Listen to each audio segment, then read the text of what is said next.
Akhirnya Pak Guru, cita-cita saya tercapai. Sukses dari anak bangsa.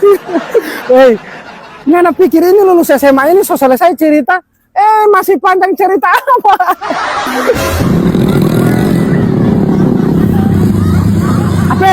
Apin sini Apin.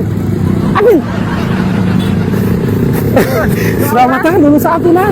Oh jelas Pak Guru. Masya Allah. Pak Guru tidak tahu biar otak pas-pasan. Yang penting lulus men. Mantap ya. Akhirnya Pak Guru, cita-cita saya tercapai. Sukses dari anak bangsa. Hei, ngana pikir ini lulus SMA ini so selesai cerita? Masih panjang cerita apa? Pak Guru, info loker dulu Pak Guru Uti. Suruh sebagai ini. Baru lulus begini saya langsung baca info loker. Pak Guru tidak tahu sedikit lagi trompet ijazah semua terbit. Sama dengan matahari jo pakai terbit begitu. Jangan sampai besok semua tenggelam. Apin sini orang belakang kan sedih malu kamu udah. Apin, ngana ini mau cari info loker ini ngana mau tidak mbak kuliah? Saya ini Pak Guru bukannya tidak mau kuliah. Cuman saya itu mau menganggur setahun dulu. Mau cari kerja untuk mau perkuliahan.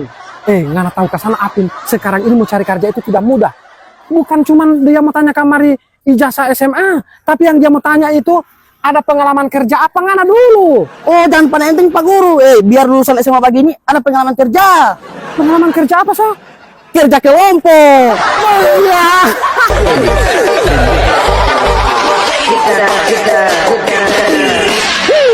Kita